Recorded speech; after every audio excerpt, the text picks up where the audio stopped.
como siempre. Vale. Bueno, ya sabéis, tenemos capítulo 4, gestión del talento también. Hablamos hoy fundamentalmente, ahora veremos el índice, pero vamos a dedicar gran parte de lo que es la hora y pico que tenemos a hablar de la gestión por competencias, ¿vale? Es la principal herramienta que tenemos en la gestión del talento y vais a ver lo potente que es a la hora de poder aplicarla a muchos temas que implican en la gestión de talento, ¿vale? Vamos a ver ejemplos, vamos a ver casos, vamos a ver algunos vídeos como siempre y bueno, vamos a intentar desarrollarla un poquito más en medida. Como siempre no voy a poder dar todo lo que hay en el libro, ni pretendo. Ya sabéis que las clases intento motivar para que leáis los capítulos. Hoy es el capítulo 4, la gestión de talento en la empresa del siglo XXI, así que espero que llevéis al día los capítulos 1, 2 y 3, que los hayáis leído con tranquilidad, que los hayáis comprendido, profundizado, ¿vale? Y bueno, sobre todo que vayáis avanzando, por favor, en el tema del ensayo, ¿vale? Cuanto antes que no se os eche encima, ¿vale? Porque las prisas en el ensayo suelen penalizar ensayos pobres. Y eso obviamente es peor nota. ¿Qué decía Albert Einstein? Dice, el valor de una educación universitaria no es el aprendizaje de muchos datos, sino el entrenamiento de la mente para pensar. Ya sabéis, seguimos con nuestros modelos de prácticas que, bueno, vamos a hacer una dinámica, ya os digo, este miércoles, pero que las siguientes ya nos vienen donde vamos a poder seguir aplicando los mapas conceptuales que tanto potencian el pensamiento crítico, ¿no? Y la relación de ideas. Vamos a compartir con audio pantalla. Ahí estás. Aquí estamos. Vale. Bien. Bueno. Como veis, aunque este es el índice completo, ya os digo que hoy vamos a centrarnos sobre todo en la parte de la gestión por competencias, ¿vale? Que es la herramienta más potente que tenemos y está más que justificado porque si no, la gestión del talento se queda en como un apartado estratégico y teórico. Y sin embargo, la gestión del talento, si algo tiene precisamente su gran aplicabilidad y su principio de practicidad, que igual se hace a una multinacional que a una empresa pequeñita de 3 personas. Porque al final, donde haya personas, puede haber desarrollo, puede haber atracción, puede haber fidelización y puede haber las estrategias, ¿no? De compensación, de gestión del talento inteligente y compartición de conocimiento y de employer branding, que son las variables que trabajamos, ¿vale? Vamos a ver, las organizaciones que triunfan en la gestión de talento siguen 8 mejores prácticas, ¿vale? Esto es un estudio del Centro de Calidad y Productividad Americano y el Centro para el Liderazgo Creativo. ¿Qué están haciendo las mejores? Esto sí que es un análisis del benchmarking sobre gestión del talento, porque al fin y al cabo, como os decía, sigue apareciendo en los rankings como tendencia más potente en la empresa para los próximos años, pero tenemos que ver las que están en acción, qué están haciendo para poder indicarnos hasta qué punto vamos por la buena vía. Primero, una definición amplia, ¿no? de lo que es el concepto de gestión del talento, no limitarlo a una herramienta, ¿vale? Ni limitarlo a una estrategia solo en este caso. Por eso los modelos como el que estamos trabajando nosotros son suficientemente amplios como para abarcar el concepto de talento en todas sus áreas.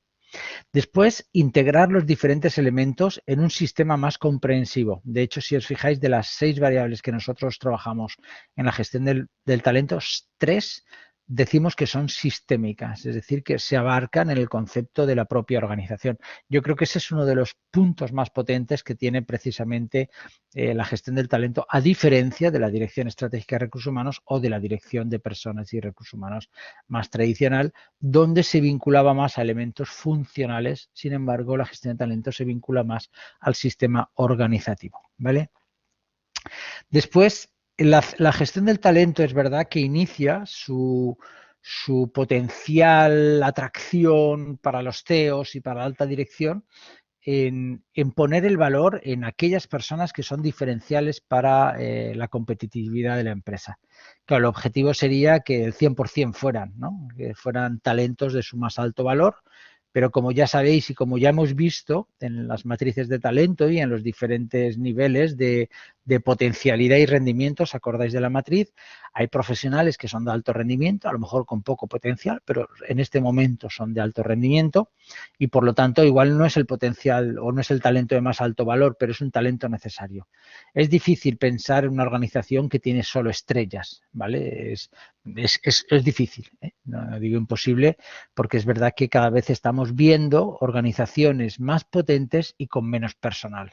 Eso nos habla de que precisamente están intentando cada vez más conseguir que tengan o quedarse solamente a nivel estratégico con aquellas personas que están en la situación de estrellas, es decir, alto potencial, alto rendimiento, alguna de las cercanas, de los perfiles cercanos, y el resto que no es tan competitivo o que no tienen de más alto valor, normalmente muchas organizaciones incluso lo externalizan, ¿vale? Que eso, por lo tanto, es como decir que en realidad en lo que somos potentes, en lo que realmente es lo único que nos centramos. El resto, pues a lo mejor la producción o a lo mejor la distribución o lo que sea, lo están externalizando, ¿vale?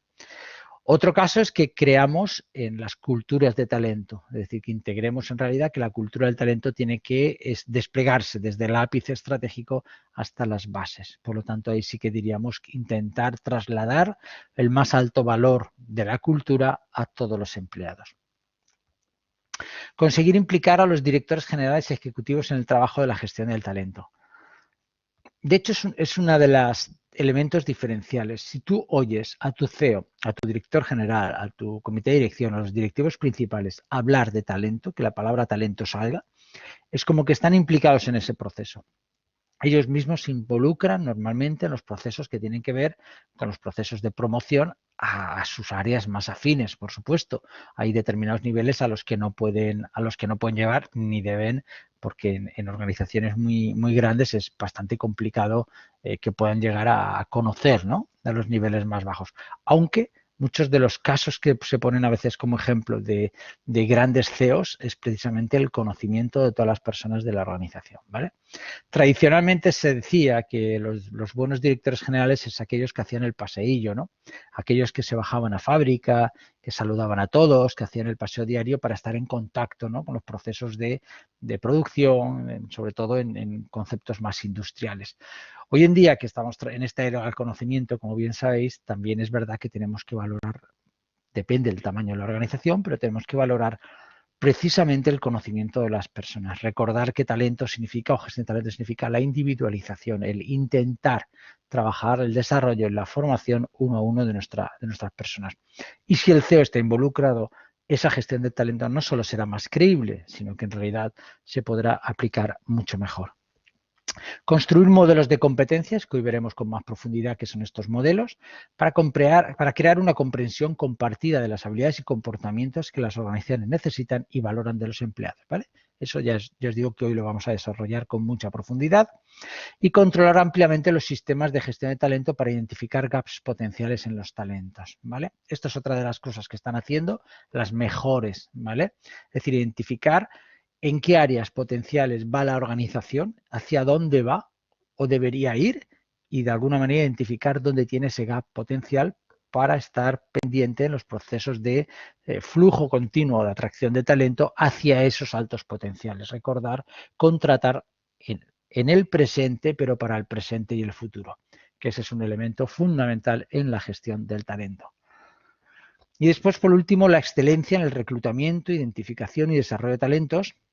Esta parte es obvia dentro de la estrategia que nosotros trabajamos, ¿vale? Así como en la gestión del rendimiento y en la retención. Gestión del rendimiento, que como sabéis nosotros lo llamamos gestión del talento inteligente y desarrollo del rendimiento. Y después retención, que nosotros lo llamamos fidelización del talento, ¿vale? Estas son las 8 mejores prácticas, como os decía, que se han identificado por aquellas organizaciones que están o que son punteras en la gestión de talento y que de alguna manera nos pueden indicar hasta qué punto, pues bueno, están consiguiendo el éxito, ¿vale? Ay, se me olvidaba una. 4, 8, sí, así se me olvida una. Regularmente evaluar los resultados del sistema de gestión de talento. Bueno, esta es la estrategia típica de seguimiento, ¿eh? de la performance a través de todos los KPIs, a través de los indicadores que siempre tenemos pendientes, ¿vale? Vamos a ir un primer vídeo.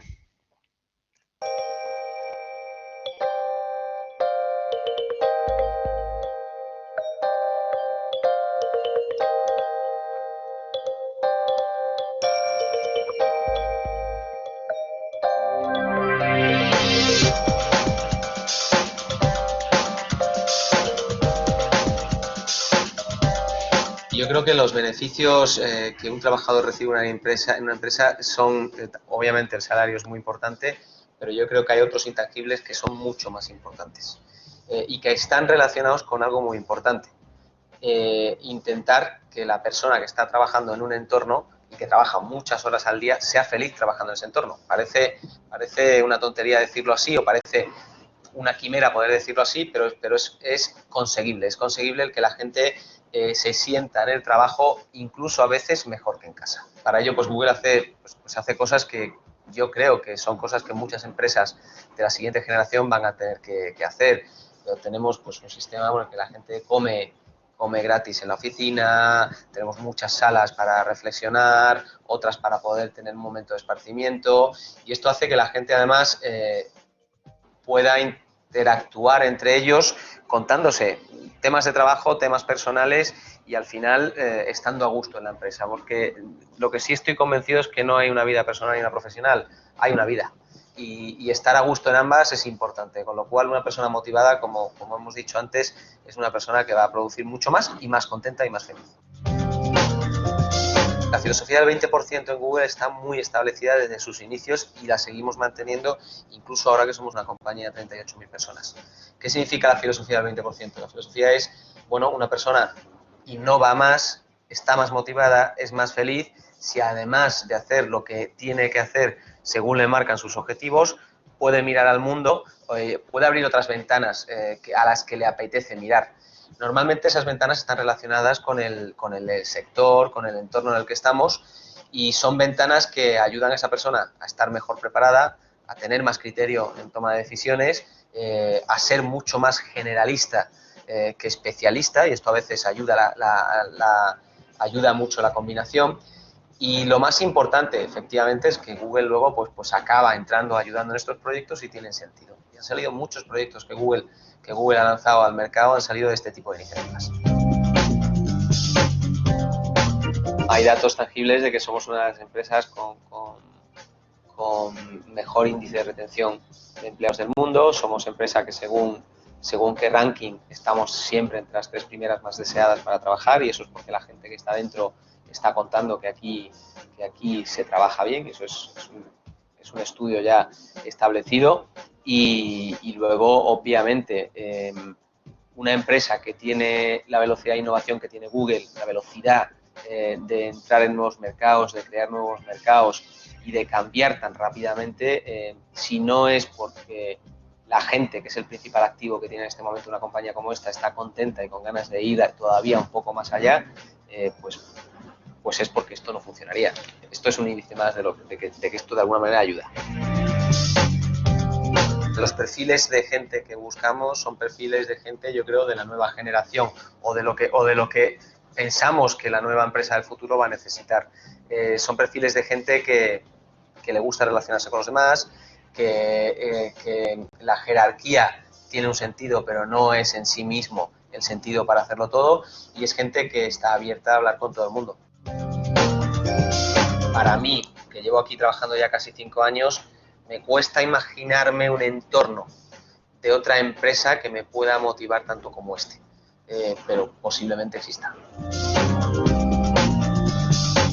Nunca he pensado en definir qué es la motivación para mí, pero posiblemente se podría definir como un estado de ánimo que tenemos en un momento dado como personas, que nos permite realizar cosas que normalmente o en un estado normal pensaríamos siempre que seríamos incapaces de hacer.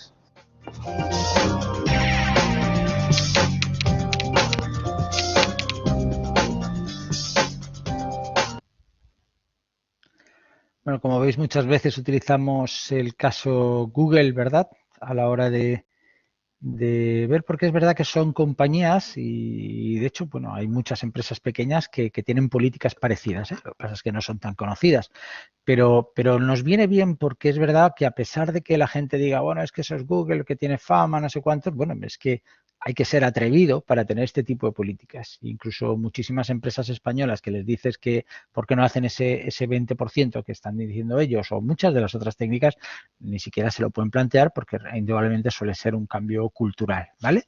Entonces, por eso nosotros normalmente cogemos casos que puedan chocar y que nos puedan llamar la atención, pero sobre todo que puedan ser transgresores culturales, porque al final recordar esa frase que siempre repetiremos aquí de que aquella organización que no sea capaz de retar su status quo es una organización que tiene sus días contados y muchas de las organizaciones que van con la mentalidad tradicional suelen precisamente pecar por no innovar en este tipo de estrategias y por ser, digamos, organizaciones más basadas en conceptos industriales, ¿vale?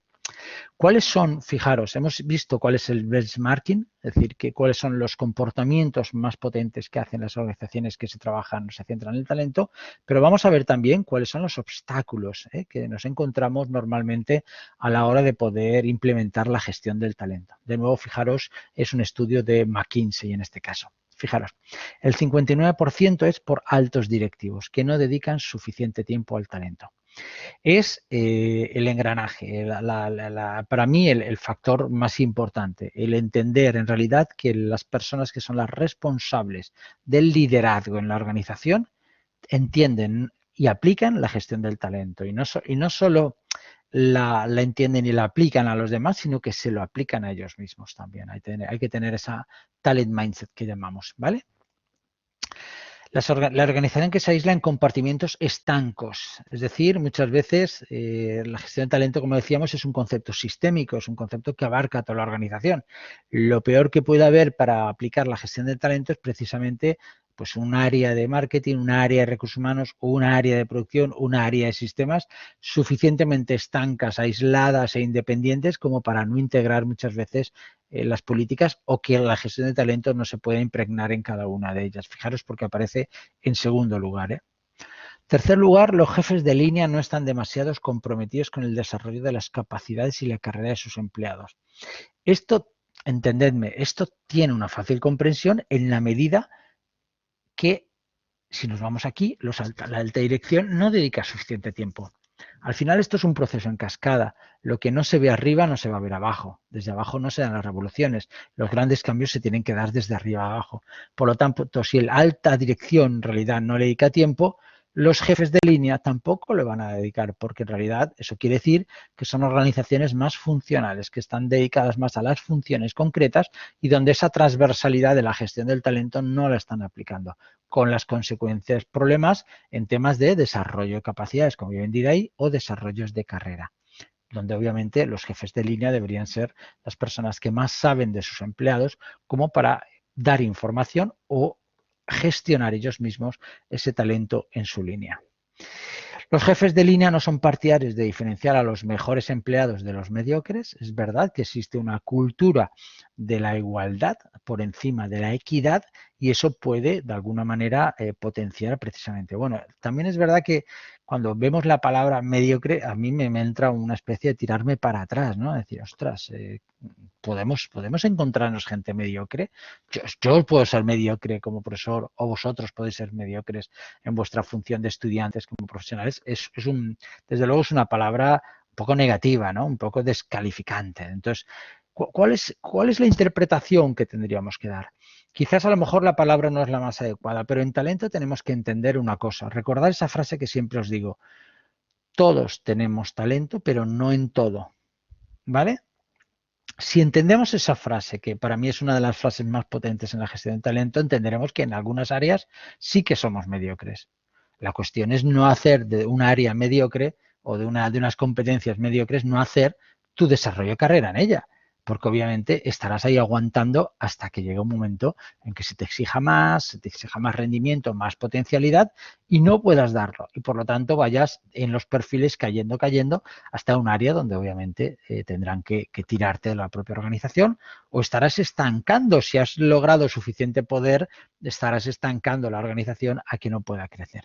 Por lo tanto, Quizás, ya os digo, podemos ser reactantes a la palabra mediocre, pero lo que tenemos que intentar entender es que hay que empezar a diferenciar a las personas, diferenciar por su talento, diferenciar en sus desarrollos de carrera, diferenciar en su evolución, en su selección, diferenciarlos, porque es la mejor manera de poder comprometernos uno a uno con todos los que tenemos delante.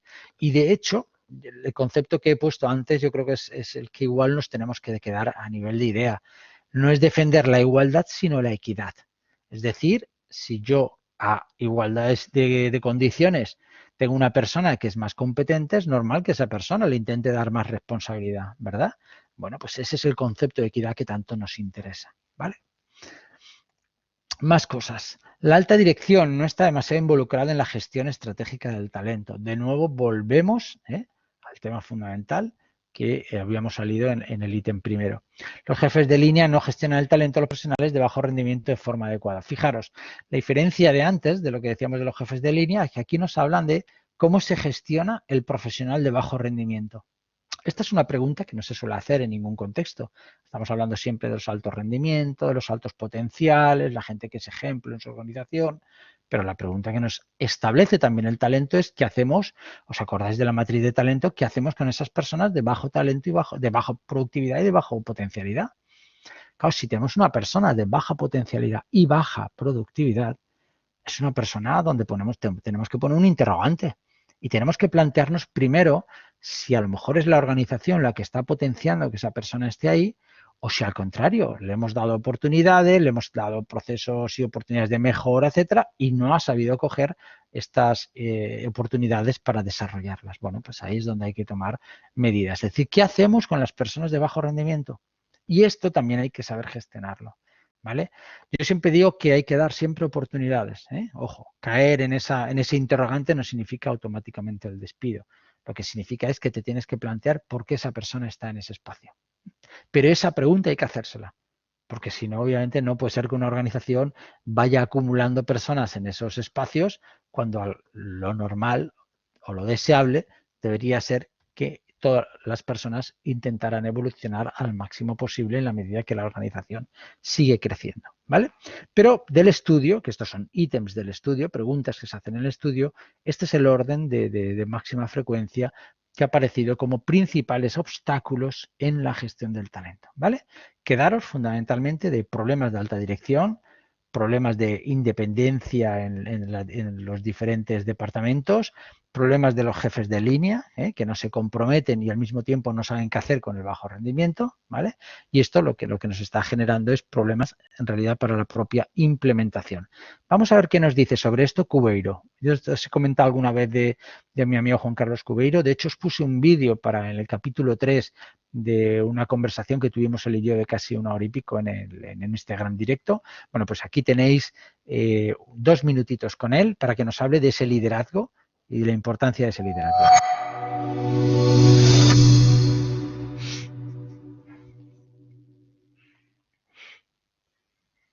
Entonces, el mundo de hoy, el mundo VUCA, es un mundo caótico, es un mundo de sistemas no lineales, adaptativos. Lo bueno que tienen los sistemas caóticos es que se autoorganizan, porque independientemente del caos punto a punto, a lo largo de todo un año, va a llover más, y siempre ha ocurrido y siempre ocurrirá, en Santiago de Compostela que en Valencia. Eso es lo que llamamos atractor extraño. El atractor extraño de cualquier sistema caótico es precisamente el liderazgo. ¿Por qué el liderazgo es importante? Vamos a empezar por el 90%. Necesitamos organizaciones que aprendan muy deprisa, que sean muy ágiles. 90% de lo que aprendemos es liderazgo. Es decir, es que nuestra jefa o jefe realmente se tome la molestia de que aprendamos. El 28% de toda la rentabilidad depende del liderazgo. Y el 19% de todos los ingresos dependen del liderazgo. No hay ninguna otra variable que impacte más en los resultados de negocio. Por lo tanto, no es hago esto y además hago liderazgo. No, no. Es que si no hago liderazgo, no voy a estar. Básicamente no voy a estar. Octubre de 2016. ¿Por qué fracasa el liderazgo? Michael Beer, que es uno de los grandes expertos mundiales. En Harvard, el retorno de la inversión de la mayor parte de los cursos que hacemos es cero. ¿Y por qué es cero? Por 6 cosas. Porque la dirección no se lo toma en serio. Porque el comité de dirección no funciona como un equipo. Solo 1 de cada 6 en España a cierto nivel funcionan como un equipo. Esto hay que entrenarlo. Porque el líder o actúa muy jerárquico o abdica, deja pasar. Están los dos extremos, no lidera realmente. Porque no hay coordinación entre departamentos, transversal, porque la gestión del talento lo dejamos a los de recursos humanos, o ni eso. Y luego, finalmente, los miedos de los empleados a exponer su punto de vista. Finalmente, ¿qué os sugiero? Que veáis dónde tenéis fortalezas y dónde tenéis oportunidades. Oye, pues mira, es una persona de natural amable, agradecida y que disfruta de la vida. Pero esto de los valores o los objetivos o la resiliencia o el perdón, lo tengo que trabajar más y hay que trabajarse para ser más feliz. Bien, os he cogido un parrafito, un poquito más, pero de Cubeiro ya tenéis en YouTube, tenéis tantos vídeos y tantas conferencias que os aseguro que vale la pena. Aparte de tantos libros, que os digo que tiene, y muchos de ellos incluso vinculados con el tema del deporte, que también lo ha llevado. Bien, más obstáculos desde otra perspectiva, ¿vale? Otro estudio de Gadrich, Comey y Lawson. Los obstáculos que impiden que los programas de gestión de talento den un valor de negocio a la empresa son todos humanos. Los hábitos mentales son las barreras reales a la gestión del talento. Fijaros de lo que estamos hablando, ¿vale? Hábitos mentales. Ese es el verdadero problema, porque yo puedo plantearme una inversión tecnológica, ¿vale? Puedo comprar iPads o puedo comprar la tecnología más puntera que haya, pero el concepto de lo que significa un cambio hacia una digitalización, hacia una transformación mucho más potente, eso hace que tengamos... necesitamos cambios mentales. Los cambios mentales no son rápidos, ¿entendéis? El cambio en una organización que tiene o que necesita en realidad que evolucionen sus propias personas requiere indudablemente dosis de entrenamiento continuo en innovación, entrenamiento continuo en nuevos escenarios, entrenamiento y retos continuos. Si las organizaciones, como nos decía Juan Carlos Cubeiro, están basadas en conceptos de formación que después no tienen ese retorno. Fijaros qué elementos ha dicho para no tener ese retorno de la formación. Muchos de ellos, que los hemos comentado incluso nosotros antes, pues tenemos un problema grave, ¿vale?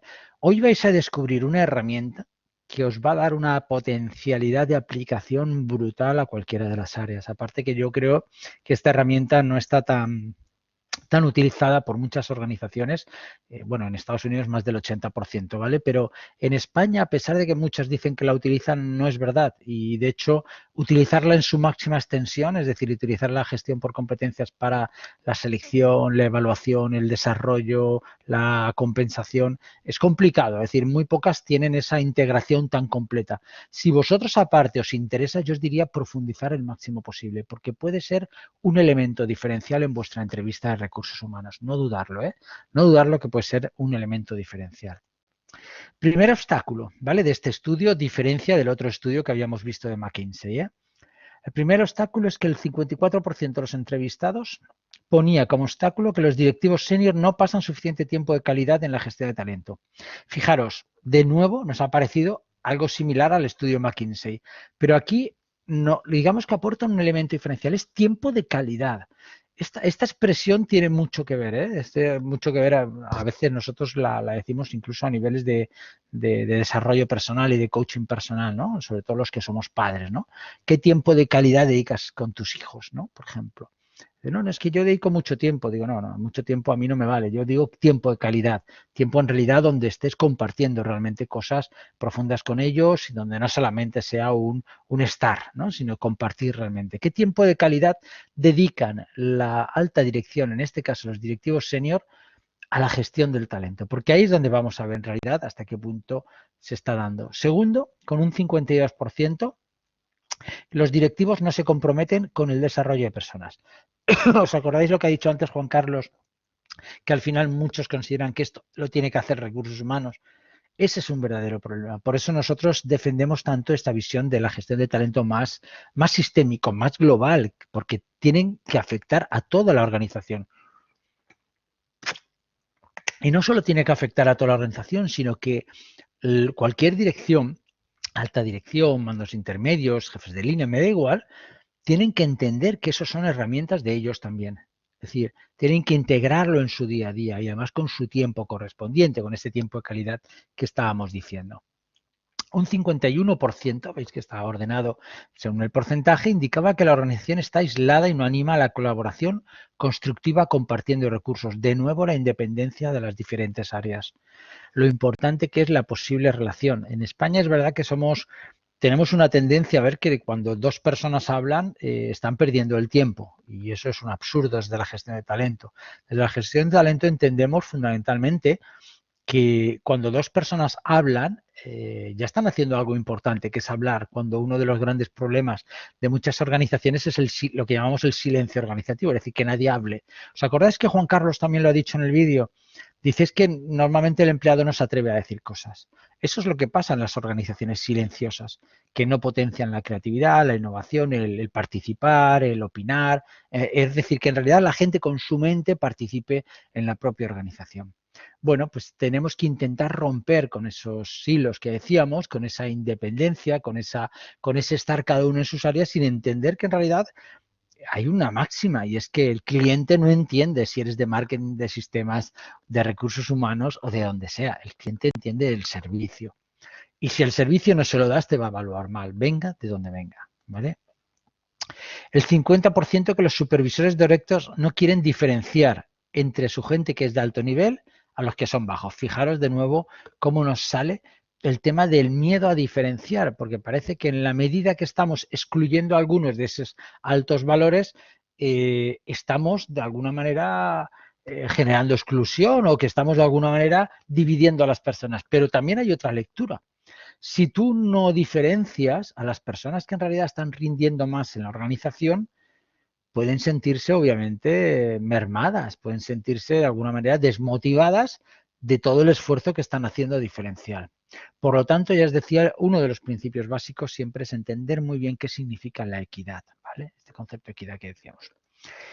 Los líderes senior en la organización no alinean la estrategia de gestión de talento con la estrategia de negocios. Considerar que gestión de talento es un área diferente a la estrategia de negocio.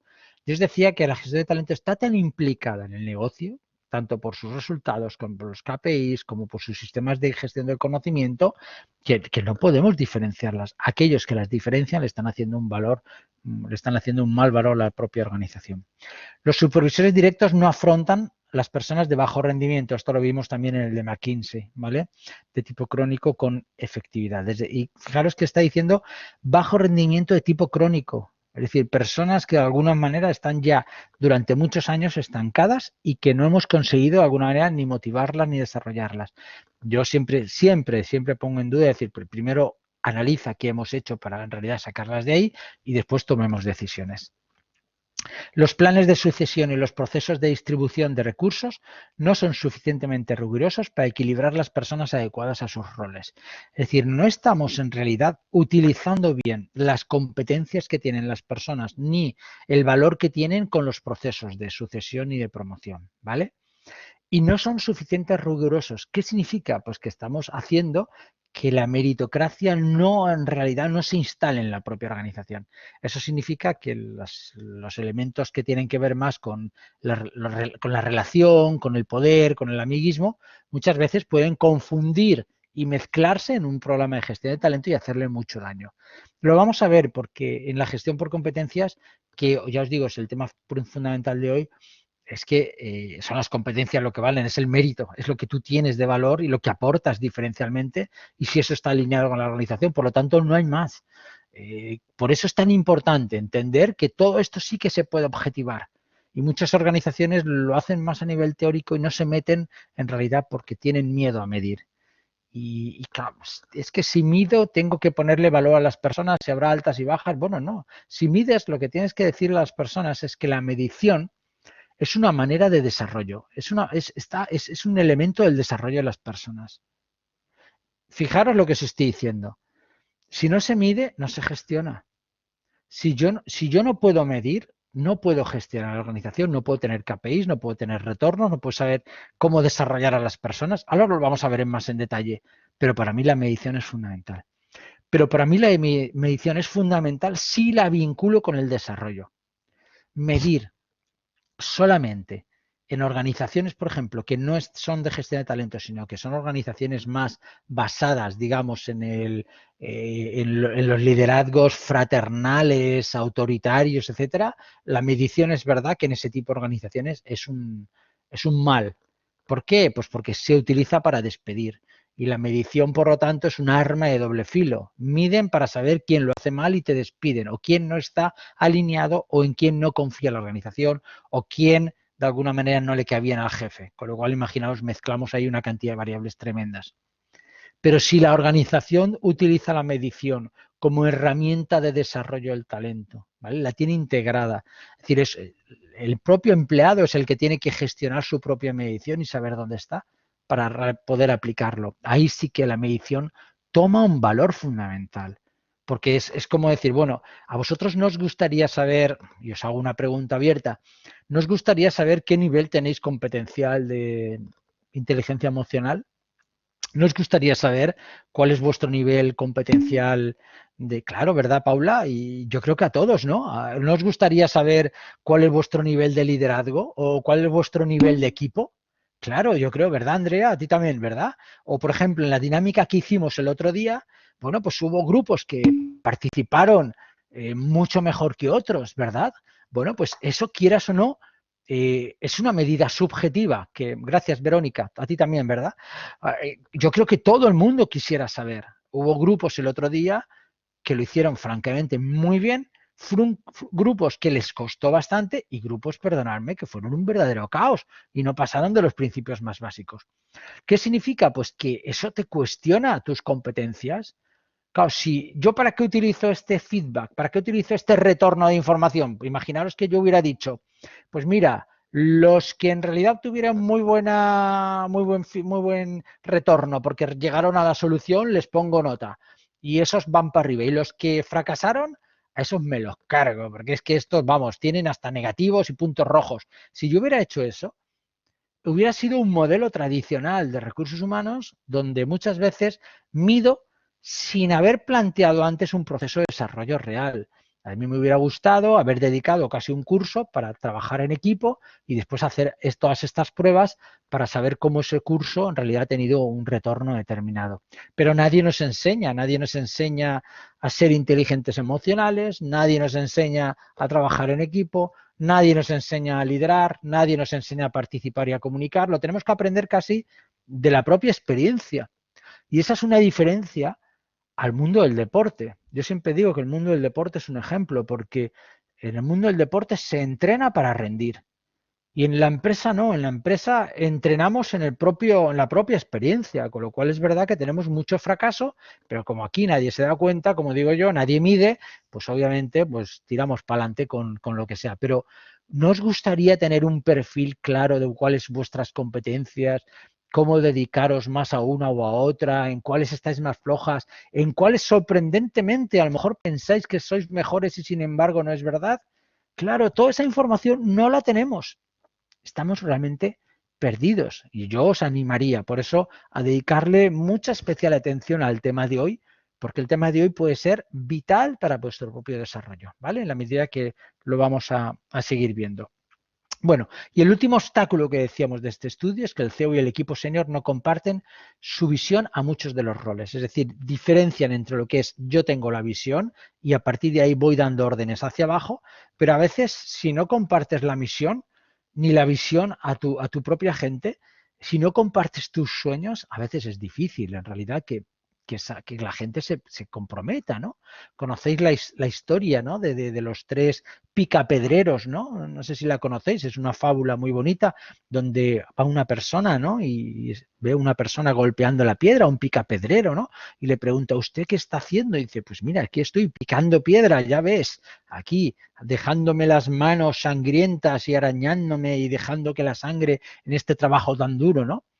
Va más adelante, va otro picapedrero y le dice, ¿usted qué está haciendo? Y dice, pues mira, yo estoy haciendo un arco, y bueno, tengo que hacerlo de tal medida para que se encaje bien con lo que están haciendo mis compañeros. Sigue más para adelante y va un tercer picapedrero y le dice, ¿usted qué está haciendo? Y dice, yo estoy haciendo una catedral. Una catedral. ¿Entendéis? Esa persona estaba haciendo algo diferente a los otros dos, ¿no? Estaba picando piedra igual, perdonadme. El primero picaba piedra y solo hacía que quejarse. El segundo picaba piedra, por lo menos sabía en qué área lo tenía que ubicar, ¿no? Y tenía algo de organización y de equipo. Pero el tercero tenía misión. El tercero estaba picando piedra porque sabía que él era parte fundamental para construir la catedral.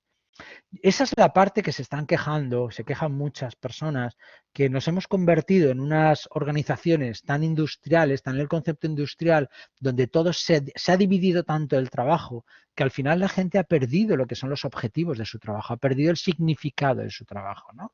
Y eso hace que después perder significado, perdonadme, es una pérdida motivacional importante. Por eso hay mucha gente alienada, ¿eh? Alienada es pérdida de significado, que no en realidad sabe hacia dónde va o lo que está haciendo no sabe el impacto que tiene en la propia organización. Por eso, si queréis realmente tener a la gente implicada, no hay nada mejor en un momento determinado que hacerlas participar de vuestro proyecto, participarlas de vuestra visión, ¿vale? Vamos a centrarnos, como os decía, en la parte de competencias. Vamos a entenderlo. Si vamos a construir la gestión del talento en la organización, tenéis que saber que el verdadero ladrillo, el ladrillo con el que se construye esta gran catedral del talento, el verdadero ladrillo, la herramienta básica es la gestión por competencias, ¿vale? ¿Qué son las competencias? Bueno, una competencia, fijaros la definición, se define como un conjunto de dimensiones de rendimiento observable que incluyen conocimientos, habilidades y actitudes individuales, así como capacidades organizativas de naturaleza colectiva que están ligadas a un alto rendimiento y proporcionan a la organización una ventaja competitiva sostenible. Vale, una definición larguísima, ¿vale? Pero vamos a intentar comprenderla. Para mí es fundamental que entendáis estos tres conceptos que tenemos aquí de conocimientos, habilidades y actitudes, porque esos tres, ahora lo veréis después, es lo que componen la argamasa, la mezcla que en realidad hace, el cemento que en realidad hace ese ladrillo, ¿vale? Conocimientos, habilidades y actitudes. Y son los que nos van a servir después para descomponer todo lo que nos pase dentro de la propia organización. Es verdad que todo esto, cuando trabajamos individualmente para el colectivo, no solamente generamos capacidades individuales, sino que generamos capacidades organizativas. Por eso se habla de capacidades organizativas también de naturaleza colectiva. Y después, algo fundamental, siempre que hablemos de conocimientos, habilidades y actitudes, lo vamos a hablar vinculado al alto rendimiento. ¿A qué me refiero? Os voy a poner varios ejemplos, no os preocupéis, ¿vale? Pero solo por iniciarnos en este mundo. Si yo tengo que copiar a alguien en la empresa porque lo hace bien y yo quiero que todo el mundo siga su ejemplo, tengo que copiar al mejor, ¿entendéis? Yo tengo que intentar copiar a los mejores, a los que lo hacen muy bien, porque esos son el modelo para que el resto puedan realmente también tener esos comportamientos extraordinarios. Porque toda persona normal puede llegar a tener comportamientos extraordinarios, todas, si sabemos en realidad hacer bien esta mezcla de conocimientos, habilidades y actitudes. Todos que somos normales y nos consideramos normales podemos tener comportamientos extraordinarios y resultados extraordinarios. Eso es el alto rendimiento. Y ese es nuestro objetivo en recursos humanos, ¿vale? Si somos capaces de ligar conocimientos, habilidades y actitudes al alto rendimiento y esto a nivel agregado generar capacidades organizativas colectivas, lo que obviamente estamos consiguiendo es una ventaja competitiva sostenible. ¿Vale? Es una ventaja competitiva de nuestra organización. Yo puedo copiar los resultados. Yo puedo copiar un nuevo modelo de iPhone, el nuevo modelo de lo que queráis. Pero ojo, lo que es muy difícil de copiar, y ese es el concepto de ventaja competitiva sostenible tan importante en recursos humanos, lo que es muy difícil copiar es ese grupo de personas que han conseguido, gracias a la innovación, al compartir entre ellos, a la capacidad y a las competencias intraemprendedoras, ¿entendéis? Al buen trabajo en equipo. Eso es muy difícil de copiar. Tú no puedes hacer una foto a eso. Eso está lleno de intrincado de relaciones, de conocimientos, habilidades, actitudes de personas específicas, perfiles específicos ligados unos con otros y trabajados desde la gestión de talento. Eso no se puede copiar. Ese es nuestro verdadero valor diferencial en la empresa. Gran parte del resto de la organización se puede copiar, pero lo nuestro no. O te llevas el equipo y aún así tendríamos que decir, ojo, porque tendría que tener una cultura, tendría que tener una dirección, tendría que tener una serie de elementos del sistema para que el equipo también pueda seguir siendo un equipo de alto rendimiento, porque no todos los equipos funcionan bien, porque los contextos también influyen, ¿vale? Por lo tanto, ese, digamos, sería nuestro conocimiento. Y después, es verdad que vamos a trabajar mucho a este nivel. Fijaros, esta es el famoso iceberg, ¿vale? Lo famoso de lo importante de los icebergs, y en este caso lo hacemos como una pirámide, es que esto sería, imaginaos el nivel de la superficie del agua. Siempre se dice en la teoría del iceberg, en la teoría de los icebergs, que hay muy poquito de lo que se ve y mucho más en el fondo, ¿vale? Y nosotros es verdad que vamos a intentar trabajar esto que se ve. Porque esto es lo que va a permitir que muchos de mis mandos, jefes de línea, etcétera, puedan gestionar sin ser verdaderos expertos en la gestión del talento. Porque el que es experto en la gestión del talento tiene que tener este trasfondo motivacional, profundo, que no solamente ve lo superficial, sino que intenta comprender más. Cualquiera que trabaje en recursos humanos va a tener que tocar también esta área, ¿eh? Motivos, rasgos y autoimagen. Mientras que nosotros vamos a intentar que toda nuestra dirección, jefes de línea, mandos intermedios, trabajen fundamentalmente con nosotros un código compartido que sea el de las habilidades, los conocimientos, y las actitudes. Estos elementos fundamentales los vamos a trabajar con ellos y va a ser nuestro código compartido con ellos. Por eso muchas veces el propio líder, el propio CEO, el propio mando, a cualquier nivel jerárquico pero que tenga responsabilidad, muchas veces dice, es que esto es un caos, yo no sé qué hacer, no comprendo muchas cosas de mi gente. Es que, claro, si nos metemos aquí debajo, tendrían que ser expertos en gestión de talento y no lo son. Por eso generamos un código en el que sí que puedan compartir y se sientan seguros.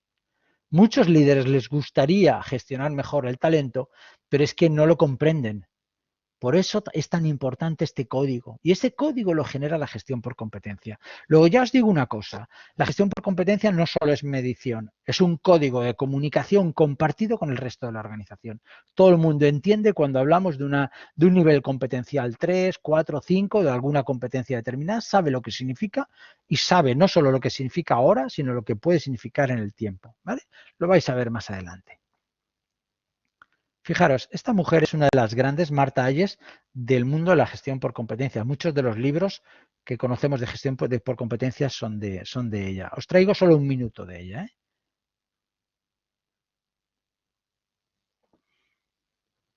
¿Qué implica la gestión por competencias? Es un modelo de management que permite que todos los colaboradores de una organización, desde el número 1, los principales directivos, hasta todos los demás colaboradores, trabajen en conjunto en pos de los objetivos organizacionales. Es decir, todos juntos para alcanzar la visión, la misión y la estrategia de la organización. La metodología se fue construyendo paso a paso, en etapas. Primero cómo armar el modelo, después cómo hacer la selección por competencias, a continuación cómo evaluar el desempeño por competencias y el último módulo, quizás el que más llevó tiempo construir, desarrollo de competencias. La metodología en gestión por competencias se fue construyendo paso a paso. Cuando esta estuvo finalizada, surgió la idea de plasmar esta metodología completa, global y sistémica en una única estructura, y así surgieron los diplomados. El espíritu y el eje central de los diplomados es siempre el mismo.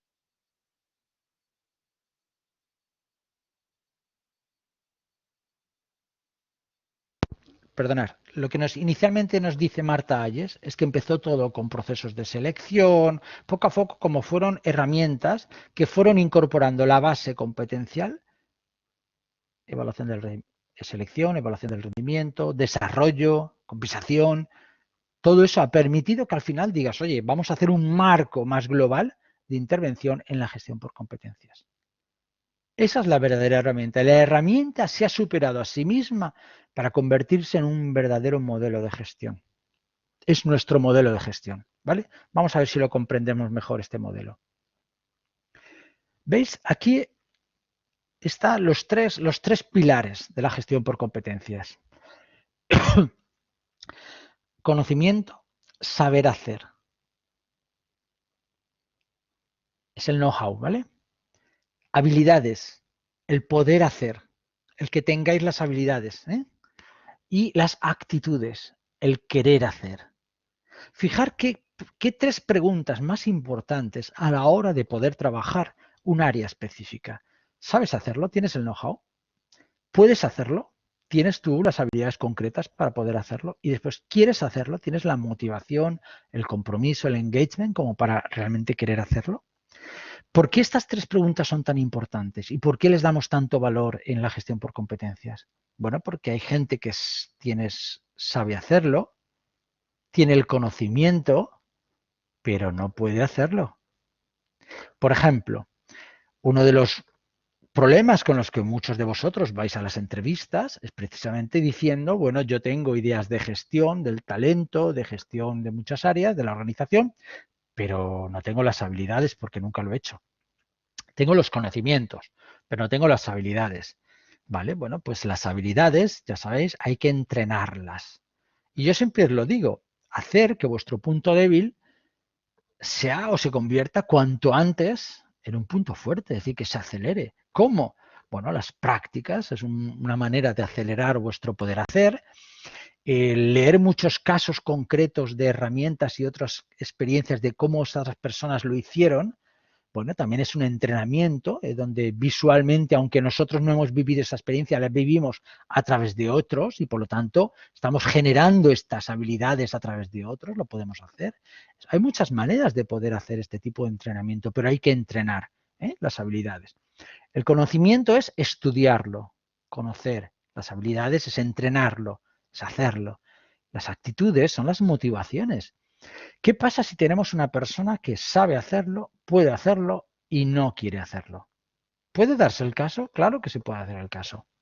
Imaginaos de una persona que suele pasar, es un perfil crítico en la organización porque es el que tiene la relación con muchos de nuestros clientes, el que es el solucionador de problemas. Normalmente no suele estar en un nivel muy alto de la organización, pero sí es verdad que tiene una responsabilidad bastante potente, pero no acorde a su lugar jerárquico ni acorde a su salario.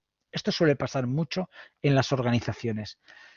Estas personas sufren lo que llamamos una falta de equidad salarial y competencial. Mi conocimiento y mis competencias están muy por encima de mi banda salarial y de mis responsabilidades jerárquicas. Ojo, no las responsabilidades reales. ¿Qué pasa con este tipo de perfiles? Pues bueno, estos perfiles, perdonadme, se suelen ir de la organización a los 4 o 5 años cuando ven que no las promocionan, que las siguen explotando porque no hay esa equidad. ¿Y sabéis qué pasa? Que montan sus propias empresas y es un perfil de emprendedor de gran éxito. ¿Por qué? Porque tiene el conocimiento completamente. Tiene las habilidades que las aplica continuamente. Y en su organización que lo quería hacer, llegó un momento en que dejó de hacerlo. Dejó de hacerlo y de aplicarlo. Y cuando dejó de hacerlo dijo, ¿qué puedo hacer? Montar mi propia empresa donde sí que voy a querer hacerlo en mi propia empresa. Y en su propia empresa, imaginaros, tiene conocimiento, habilidades y actitudes. Es una verdadera máquina competencial. Suelen ser empresas pequeñas de éxito, de gran valor, porque han acumulado precisamente el éxito dentro de la otra organización. Y es lo que llamamos la típica fuga de talento en las organizaciones. Una pena, ¿eh? Pero esa fuga de talento, perdona, es que diréis, es que claro, se ha ido, no nos ha avisado. No, perdona. Estos perfiles llevan 5, 10 años, de 5 a 10 años en la organización avisando. Es decir, solamente tienes que medir, saber, estar, compartir para saber en realidad quiénes están en esa situación, ¿vale? Por lo tanto, primero, entendamos que son 3 preguntas diferentes y que requieren, por lo tanto, 3 tipos de entrenamiento diferente. Por ejemplo, si yo requiero más conocimientos, ¿qué puedo hacer para conocer mejor? Pues bueno, puedo hacer una formación determinada, ¿entendéis? El planteamiento de cómo cómo mejorar el conocimiento es diferente a cómo mejorar una habilidad.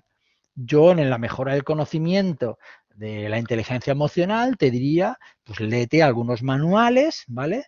E intenta comprender bien los conceptos y los modelos. En habilidades te diría, empieza a entrenarlas diariamente, ponlas en juego, pon tu valor en juego, intenta gestionar ya elementos emocionales que pasan en el día a día y afrontalos. Eso sería la habilidad. Y después la actitud. ¿Cuál es tu actitud ante la inteligencia emocional? Es que hay gente que no quiere ni ver el mundo emocional en las organizaciones. Y sin embargo, yo siempre os lo he dicho, la actitud emocional positiva en las organizaciones es fundamental para los comportamientos extraordinarios en la gestión de talento. Es fundamental. Entonces, hay que trabajar. Uno de los grandes problemas es que yo, a nivel de conocimientos, correcto, Belén me dice, las actitudes se pueden mejorar. Andrea me dice, ¿la actitud no sería el primer paso? Vale, os contesto. Yo puedo hacer cursos de formación, que es lo que se hace en muchas empresas. Vamos a hacer un curso de 30 horas, ¿vale? Ese curso puede tener habilidades, sí, puede llevar entrenamiento, aunque ya muchos caerían, porque muchos se quedan solo en la parte conceptual. Claro, eso es muy crítico. Desde la propia gestión de las competencias, nosotros decimos que la mayoría de cursos que se hacen hoy en día en empresas no sirven de nada, porque se basan solamente en la parte de conocimientos. Comprender no significa que sepas hacerlo, ni que tengas la actitud para poder afrontarlo. Luego, o somos capaces de integrar los tres pilares en nuestro desarrollo, o es imposible en realidad que en realidad se pueda aplicar. ¿Qué significa? Que yo, claro que tiene que haber una iniciación a los conceptos y a los modelos, pero tiene que haber un entrenamiento real. Y se tiene que medir, en ese entrenamiento se te tiene que medir tu propia evolución. Es decir, si tú no lo aplicas, yo no te puedo dar el curso por bueno. Si yo te estoy dando un curso de nivel, imaginaros, 2B de inteligencia emocional, que 2B significará lo que sea, no hace falta que ahora entremos en detalle. Cuando yo te evalúe, yo quiero que lo pongas en práctica en una situación conflictiva, en una situación determinada. Y si no eres capaz de hacerlo, ese curso no lo pasas. ¿Entendéis? No puede ser que solo por asistir se le diga a las personas que han pasado unos cursos determinados. ¿Te pueden evaluar los conocimientos? Vale, te lo evalúan. Pero que te evalúen las habilidades. Y ojo, aquí también las actitudes. Bueno, las actitudes, gracias por los comentarios de Andrea y Belén, es el verdadero problema. Las actitudes, es decir, así como yo en el conocimiento pienso en un curso, bueno, lo podemos afrontar. Incluso vosotros podéis decir, mira, esta competencia la tengo menos desarrollada, voy a investigar en internet, voy a profundizar, leo cosas, y es vuestra primera inquietud hacerlo, ¿vale? Se puede hacer. Habilidades ya es más complejo, ¿verdad? Diariamente ponéis en juego estas habilidades. Bueno, es que hay que entrenarlas. Necesitaríais a alguien que os ayudara, alguien que os pudiera servir de espejo de si lo estáis haciendo bien o no, que os diera feedback para trabajar incluso el feed forward, es decir, qué otros objetivos por delante te podemos hacer para poder en realidad retarnos en esas habilidades. Ahí ya es más complejo, porque ya requiere una especialización en ese entrenamiento. Pero, ¿quién nos trabaja esto? ¿Cómo se trabajan las actitudes? Una de las primeras cosas que se aprenden del mundo del comportamiento humano es que si hay algo realmente complicado de cambiar de una persona es su actitud. Este silencio que os acabo de hacer no lo he hecho por cualquier cosa, es porque quiero y entiendo, y recordar, los silencios se hacen cuando has dicho algo que consideras que es importante que se quede en la sala, ¿vale? Y en la sala quiero que se quede algo importante, que es el cambio de actitud es muy complicado. El cambio de actitud, ¿la actitud qué es? ¿La actitud qué es? Es una evaluación subjetiva que yo hago sobre algo y, ojo, altamente emocional.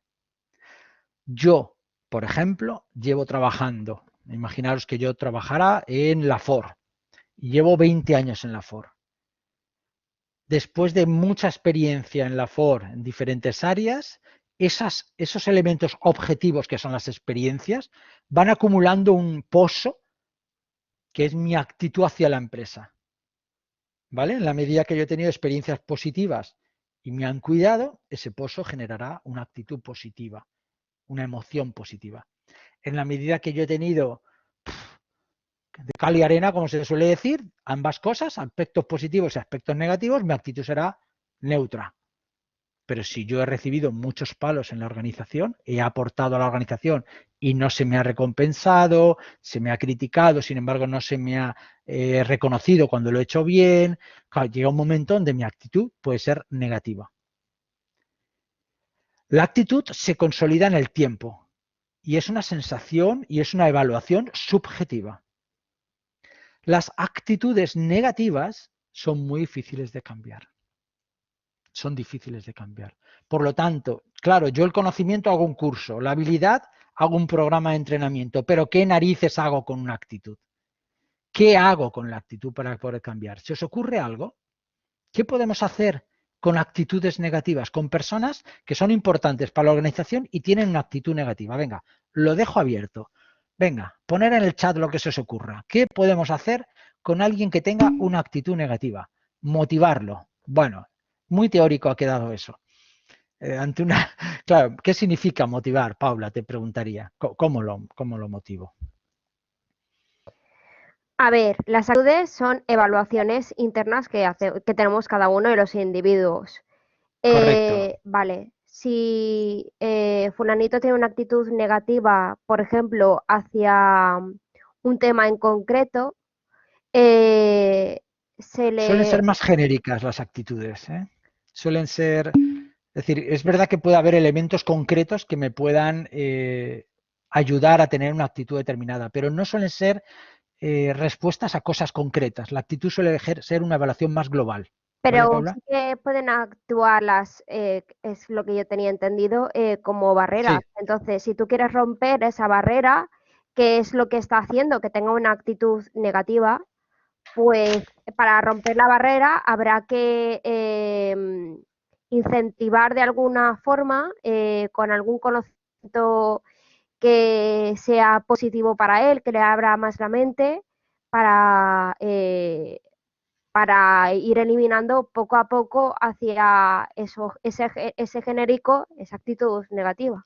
Claro, casi es un programa personalizado, ¿verdad? Sobre alguien Efectivamente, para intentar reconstruir lo que la efectivamente. organización ha destruido en realidad. Ujú. ¿Entiendes? Sí, Claro, a veces hay una contradicción en la propia organización, porque yo muchas veces, una de las primeras intervenciones que hago cuando tengo delante un foro de directores de recursos humanos, les digo, chicos, lo que no puede ser es que recursos humanos se encargue de construir lo que la organización previamente ha roto, ¿no? Es que la organización no puede romper, porque si la organización rompe, nosotros tenemos que estar continuamente trabajando lo que va quedando. Y recursos humanos lo que tenía que hacer es trabajar con la organización para que no rompa, para que no desmotive. Porque si no, al final es, bueno, vamos a hacer un programa de bienestar. ¿Por qué? Porque tenemos a la gente desmotivada. ¿Y quién la desmotiva? La propia organización. Bueno, pues no sería mejor trabajar la propia organización para que no desmotive y entonces seguramente tendríamos menos trabajo en recursos humanos. bueno. Ese es un elemento fundamental, sí. Entonces, evaluaciones. Entonces, de forma periódica, lo que se tendría que hacer serían evaluaciones para ver cómo se van sintiendo con respecto a la actitud positiva, para ver qué está fallando y reforzarlo para que nunca se rompa, como dices, Sí, sí, la sí, sí. gestión del talento de la empresa. Claro, nosotros necesitamos saber, primero, estudios donde segmentemos por actitud, que sepamos realmente dónde vienen los problemas y por qué vienen los problemas. Tener un evolutivo, si esto es algo recurrente o es algo esporádico.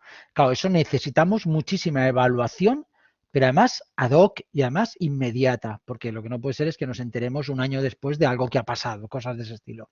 Entonces, necesitamos mucho conocimiento. Fijaros que esto sabéis a dónde nos lleva, a la gestión del talento inteligente, que es esa variable que veremos más adelante en otro capítulo, que nos dice es cómo compartimos todos los sistemas de información y conocimiento de las cosas que pasan dentro de la organización, la experiencia subjetiva del empleado, todo lo que en realidad está poniendo el valor el empleado y que lo que está midiendo y está de alguna manera equiparando. Claro, aún así, te digo una cosa, y os digo una cosa a todo el mundo. Una de las primeras cosas que aprende una persona en el mundo del comportamiento humano es lo complicado que es cambiar una actitud. No quiere decir que sea imposible, ¿vale? Porque os pongo un ejemplo. Conocéis de repente a una persona y quieras o no, tenemos una especie de primera percepción, ¿no? Por nuestra propia manera de ser, que intentamos analizar esa persona que conocemos si tiene algo que llame la atención negativo para ojo, ¿no? Por la alarma. Es casi un modelo de supervivencia inicial. Imaginaros que nada más conocéis a una persona flags, de repente detectáis que es, imaginaos, o un machista, o un controlador, actitud ya negativa de partida. ¿Sabéis lo que nos dicen los estudios? Que cuando ya tienes una actitud negativa hacia una persona, hacer un cambio hacia una actitud positiva, el cambio es costoso, demoledor y requiere mucho tiempo, ¿vale? Y ahora os digo lo injusto de las actitudes. Tú de repente conoces la misma persona la conoces, te parece un encanto, no sé cuántos, y de repente en la segunda vez o la tercera vez que la ves, solamente por un comentario que hace, te puede bailar la actitud tan positiva que has generado en 3 ocasiones, solo por un detalle muy particular, te puede bailar o caer hacia una actitud negativa, pero en microsegundos. Es decir, la velocidad de una actitud negativa a una positiva es como tan lenta y en el tiempo, y la velocidad de una actitud positiva a una actitud negativa puede ser instantánea. Claro, ¿eso qué requiere? Pues que las organizaciones tienen que trabajar muy bien sus modelos para precisamente no generar cambios actitudinales hacia elementos negativos. ¿Cómo podemos hacerlo? Bueno, pues con Paula lo estábamos diciendo, vamos a evaluar continuamente, vamos a tener un sistema de gestión del talento inteligente muy potente para que detectar pues, un líder que está generando un microtoxicismos en un área determinada. Hay que detectarlo, hay que corregirlo, hay que evaluarlo y hay que ver qué se hace con eso. Un proyecto que ha caído por no sé cuánto, todo eso lo tenemos que detectar y tenemos que tener información en vivo. Información constante, ¿vale? Pero después es verdad que existen mecanismos para trabajar la actitud. Por ejemplo, lo veremos cuando veamos el tema de desarrollo. Cuando yo trabajo coaching, el coaching es una herramienta que mejora mucho las actitudes. Otra herramienta que mejora mucho las actitudes, ¿sabéis cuál es? Outdoor training, el trabajar en equipo, el que todo el mundo esté junto, que veamos que la organización construye positivamente y aparte nos lo pasamos bien en un entorno motivador, etcétera. Generan cambios actitudinales positivos, poquitos, entendedme, porque al final ese construir la actitud positiva se tiene que dar con el tiempo. Pero lo podemos hacer, sí. Pero un primer mensaje sería, ojo, lo primero que tenemos que hacer es no desmotivar, para no tener que hacer tantos programas motivacionales, ¿vale? Habían más intervenciones, gracias Paula, había más intervenciones, Verónica me decía, conozca las causas de la actitud negativa y tal vez tenga una conversación con estas personas, involucrar a estas personas en cambiar las debilidades de la empresa. Bueno, comprender a estas personas primero es identificarlas, ¿vale? Como bien decíamos, y después es verdad que podemos hacer programas personalizados para ver si obviamente podemos hacer ese cambio actitudinal y a qué obedece, ojo, porque igual es verdad que esa persona a lo mejor no está alineada con la empresa y sus objetivos van por otro lado. Y bueno, pues ahí lo que hay que hacer es trabajar, obviamente, para que incluso nuestros caminos se separen. No pasaría nada, ¿vale?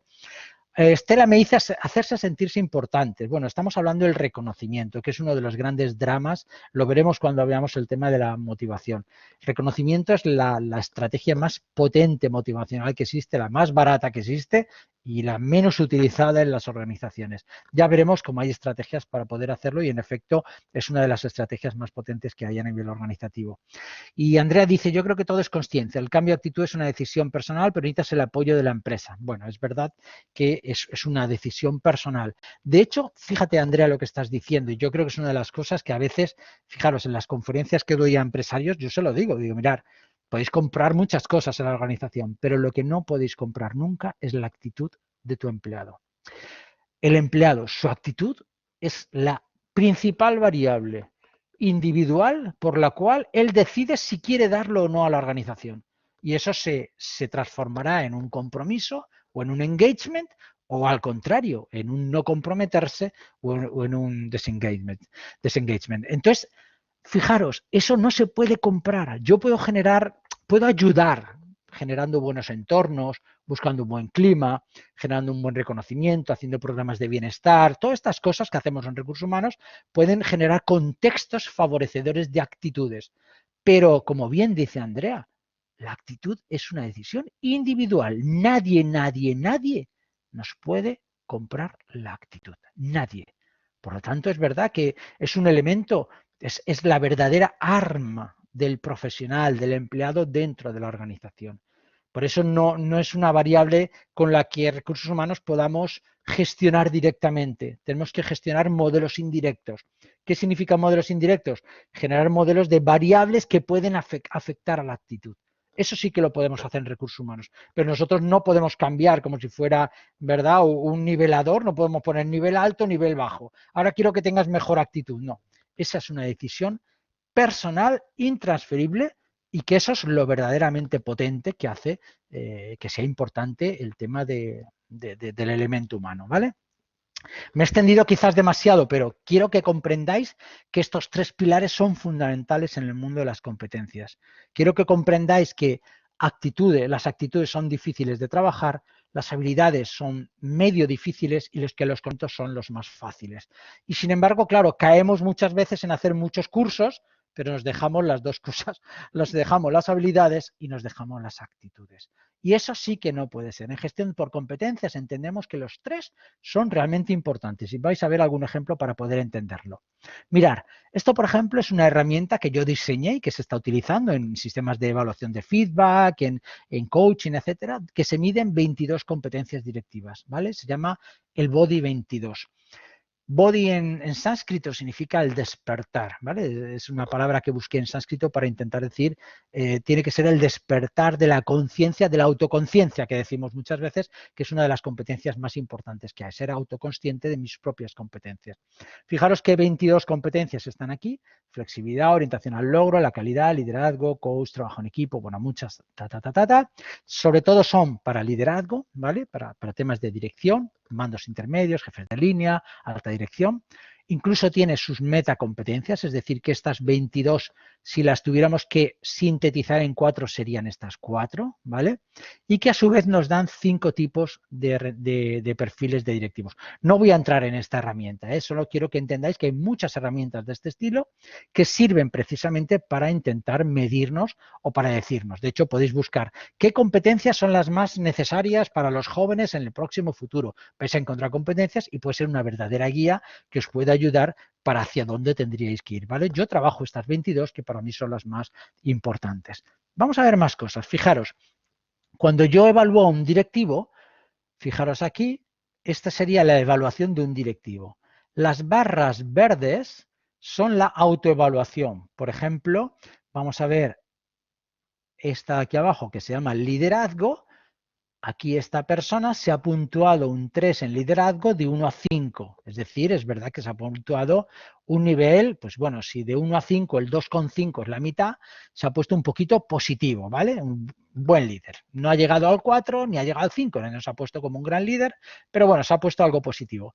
Pero fijaros, en azul es el promedio de la evaluación que le dan las personas que trabajan con él, personas pares, es decir, sus pares de su mismo nivel, pero también colaboradores, ¿vale?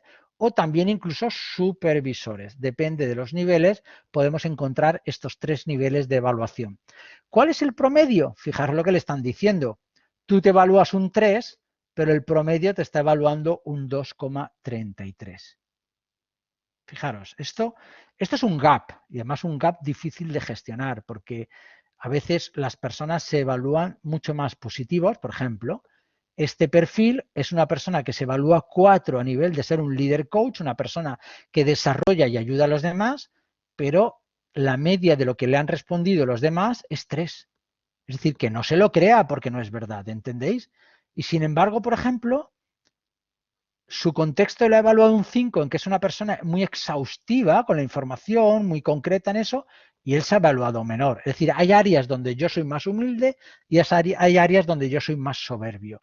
Lo que buscamos es precisamente ese equilibrio competencial, que las personas entiendan desde la autoconciencia dónde están en esas variables. Y normalmente se hacen perfiles de este tipo telaraña, donde se pone la autoevaluación, aquí sería el azul, cómo yo me evalúo en estas competencias, y en rojo es cómo me evalúan los demás. Por ejemplo, aquí yo me he evaluado más bajo y estas personas me evalúan más en orientación al logro de lo que yo he hecho.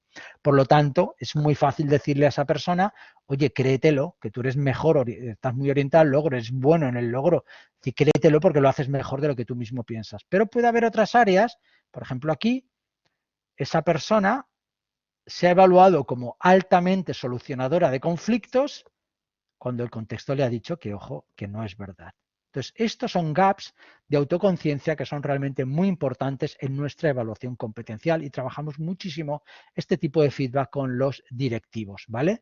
Podéis encontrar muchas competencias, por ejemplo, las 20 competencias básicas de Jaime McBeer en Spencer Spencer. Bueno, aquí tenéis orientación al logro, muchas orientadas al tema de orientación al logro, al servicio, al impacto e influencia en los demás, a la dirección, al desarrollo cognitivo o eficacia personal y con sus competencias concretas, cada una de ellas. Bueno, este puede ser una verdadera guía para vosotros, si queréis. Ya os digo que cada uno tiene que buscar su propio camino.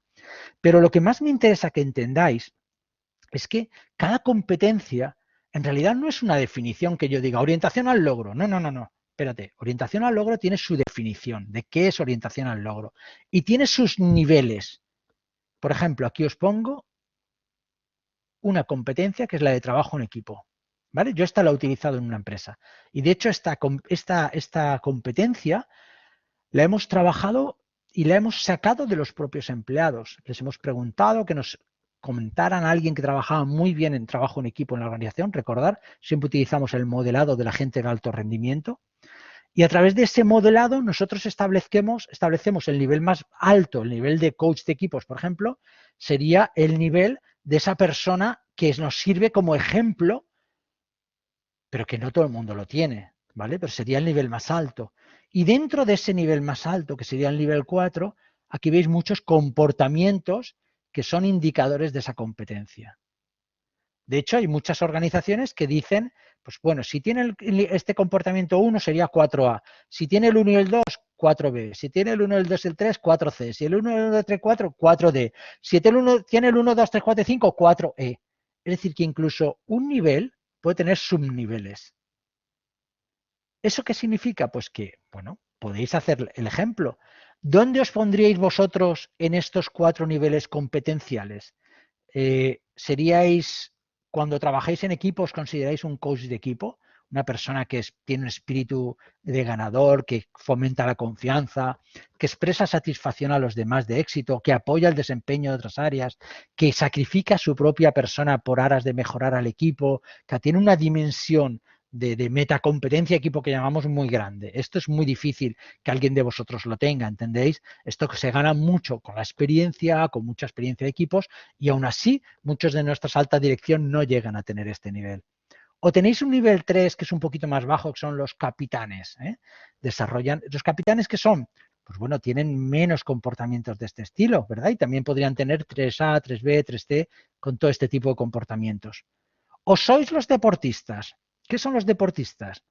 Ya los deportistas son personas que son participativos, que a lo mejor alguien dice, oye, ¿y tú qué piensas de esto? Es decir, solicitan información a los demás, tienen una actitud abierta hacia equipo, ¿vale? Quizás no tienen esa competencia tan de tener una visión más estratégica del propio equipo, pero es verdad que trabajan, son participativos, digamos, serían los participativos.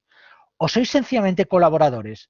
Bueno, participáis y cooperáis en la medida que os demanda el resto una información, pero de por sí vosotros mismos no seríais realmente, no compartiríais, por eso esperáis que os digan cosas, etcétera. Aquí también podríamos tener el nivel 1A o 1B. Es decir, en realidad lo que os digo es que cualquier competencia se divide en niveles y cada nivel tiene sus comportamientos, que gracias a esos comportamientos podemos incluso hacer subniveles. Lo importante sería que nosotros tuviéramos una medida de cada uno de vosotros, que me dijerais si estáis en el nivel 1A, 1B, 2A, 2B, 2C, 3A, 3B, 3C, 3D, 3E, 4A, 4B, 4C, 4D o 4E. Si vosotros sabéis si estáis en el nivel 2A, 2B o 2C, por ejemplo, sabríais cuál sería vuestro siguiente paso. El 2A, su siguiente paso es el 2B. Sabréis cómo crecer, cómo mejorar. E incluso os podríais plantear cómo puedo mejorar para pasar al 2B. Porque pasar del 2A al 2B seguramente va a requerir un cambio de actitud, un cambio de conocimientos y un cambio de entrenamiento. Todo cambio, todo salto de nivel competencial requiere trabajar esas 3 áreas. Por ejemplo, hay personas que para pasar de deportista a capitán, el cambio de actitud es muy alto. ¿Por qué? Pues porque hay una mayor responsabilidad. O ya de capitán a coach de equipos, el cambio de responsabilidad es mucho mayor. Requieren a veces cambios actitudinales muy importantes. Por eso es verdad que trabajar con competencias significa que la empresa sepa cuáles son las competencias que son las importantes para mi organización. Y a su vez, cada competencia tenerla niveladas en diferentes niveles con sus diferentes comportamientos. Voy a poneros algún ejemplo. No os preocupéis que no me salgo de esta línea, ¿vale? Pero quiero ser muy práctico. Voy a poneros un ejemplo, ¿vale? Vamos a poner una persona de limpieza de un hotel, ¿vale? Cualquiera de estas dos personas puede ser que de repente están ahí haciendo su tarea, de repente las mandan a que hagan una limpieza, pues por ejemplo aquí os he puesto un checklist de lo que se espera de una persona, a lo mejor de un control de limpieza en el taller de cocina. Y aquí lo que se espera de una persona cuando se revisa la habitación, si lo ha hecho bien, ¿vale? Todas las áreas que tiene que trabajar. Normalmente los checklists, vamos a centrarnos en una habitación de un hotel, pueden tener en torno a 30 o 40 comportamientos que tener cerrados. Y que esa persona, cualquiera de estas dos que hemos visto, sabe cuando va a la habitación, ¿vale? Cuando va a la habitación, sabe que tiene que hacer ese checklist muy bien. Si hace ese checklist muy bien, ¿sabéis qué puede pasar? Que sea el empleado del mes, porque lo ha hecho tan bien que le hayan evaluado muy bien. Y entonces lo pongan un día en ese panel donde digan soy el empleado del mes, ¿vale? Esto es muy típico en el sector de la hostelería, ¿vale? Pero vamos a poner un caso concreto, lo que nosotros llamamos incidente crítico, una situación importante para la organización de la que aprender. Eso es un incidente crítico, ¿vale? De hecho, la oiréis y la veréis conmigo de nuevo cuando veamos la selección, cuando veamos la atracción del talento, que hablaremos de las entrevistas de incidentes críticos, ¿vale? Vamos a poner una situación crítica. Esto me ha pasado a mí muchas veces. Yo voy a entrar, este no soy yo, obviamente. Una persona, un cliente, entra, imaginaos que ha viajado a Latinoamérica, que se tiene sus 10 horas de viaje, hecho polvo, cansado, ha dormido allí como ha podido en el avión y llega cansado al hotel, encima con el jet lag, con toda la historia, llega, imaginaos que está en el 5º piso, se va o al 10º incluso por poner un ascensor más alto, le anda la tarjeta y cuando va a meter la tarjeta, ¿sabéis qué le pasa? Que no le funciona. Me cago en Dios. Imaginaos cómo se siente uno cuando ha subido la maleta, está a punto, está deseando solo tirarse y desconectar del mundo, ¿vale? Y lo que nos encontramos es, esto pasa, esta persona de aquí puede ser perfectamente la persona que haya hecho la limpieza de su habitación. Y puede ser perfectamente que esta persona sea el empleado del mes de este mes, porque la haya hecho excelente y esté así de contento. Y que incluso cuando limpia las habitaciones lo haga así, bailando el rock and roll, ¿vale? Puede ser que esta persona pase en ese momento por este pasillo. ¿Y sabéis qué pasa? Que normalmente muchos llevan sus propios cascos, porque a ellos se les evalúa y se les mide por cómo limpian la habitación. ¿Entendéis? Puede llevar sus cascos, se van de un sitio a otro y cuando están limpiando, limpian, etcétera. Pero puede pasar por delante de esta persona que está pasando un momento crítico y no darse ni cuenta.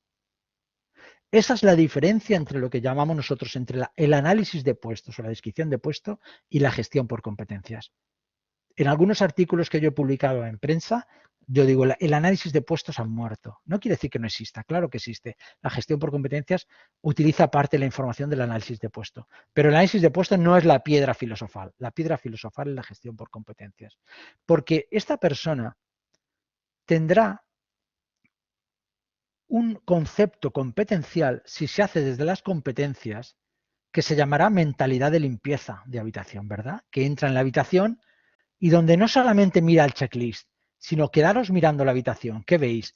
Iluminación, claridad, orden, se ve cálido, se ve ordenado, se ve agradable, como si tu propio hogar, ¿entendéis? Eso se llama mentalidad, va más allá de las áreas o tareas concretas que tienes que hacer. La diferencia, el análisis de puestos se centra en las tareas, sin embargo, la gestión por competencias se centra más en conceptos abstractos, en este caso, mentalidad y limpieza. ¿Qué quiero tener? ¿30 tareas en un checklist o mentalidad y limpieza? Yo te diré mentalidad y limpieza y parte de la información que utilices será el checklist.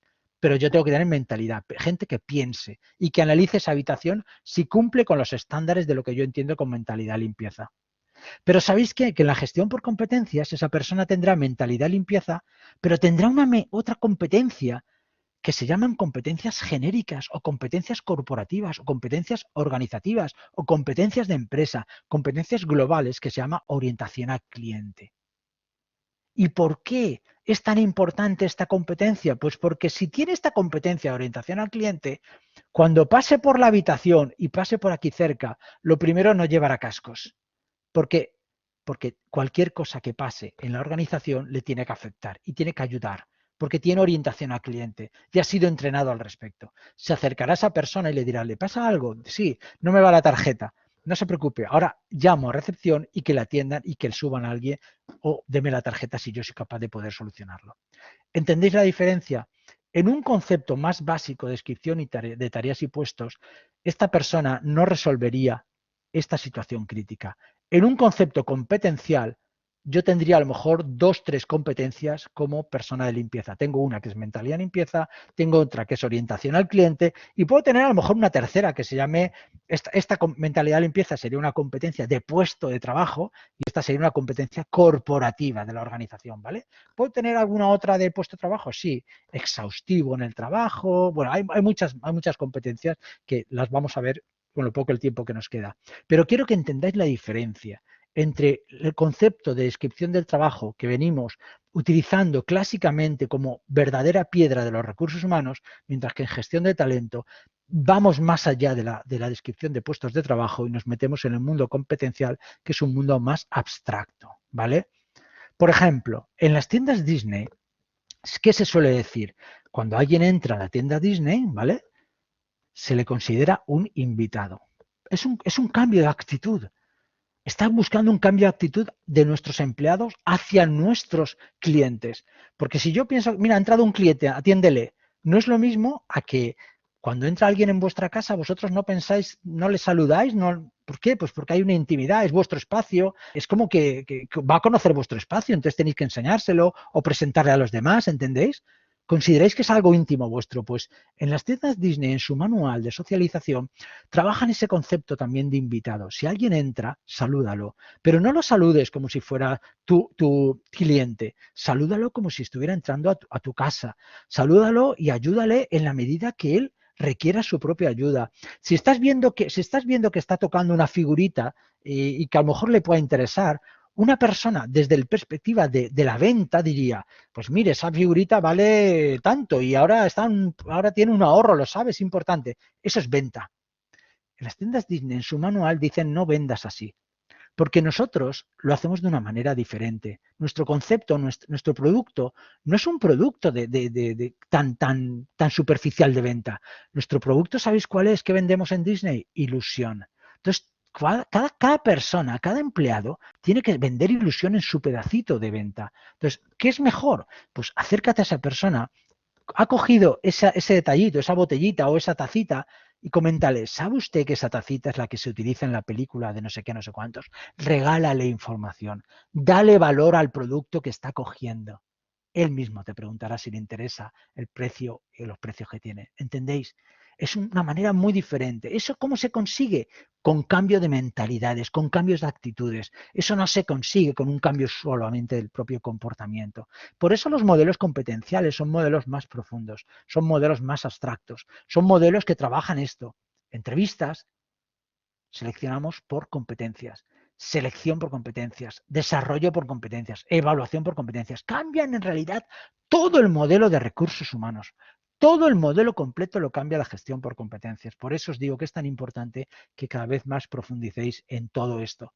Porque nosotros podemos tener competencias específicas del puesto o básicas como personas que quieren entrar en la organización o generales o corporativas o incluso departamentales o áreas. Ya cada organización lo suele esquematizar de modo muy diferente. De hecho, fijaros, aquí tenéis un diccionario, si alguien quiere profundizar un poquito más, la palabra clave es o diccionario de competencias o inventario de competencias, ¿vale? O manual de competencias. Lo normal es que sea diccionario o inventario de competencias. Es decir, toda empresa tiene las competencias que se dan en su organización listadas en un manual. Y no todas las tiene que tener un puesto de trabajo, ¿entendéis? Es decir, un director tiene que cumplir unas, un profesor tiene que cumplir otras, uno de comercial tiene que cumplir otras, pero todas juntas están en este manual y todo el mundo sabe qué es cada competencia, cómo se define y cuáles son sus niveles. Y todo el mundo en recursos humanos trabaja y tiene los perfiles competenciales de todos sus empleados, de tal manera que saben si llegan a los estándares que están previstos, si con el tiempo están creciendo, si qué potencial tienen para los puestos de trabajo o incluso para poder promocionarlos a otros puestos de trabajo.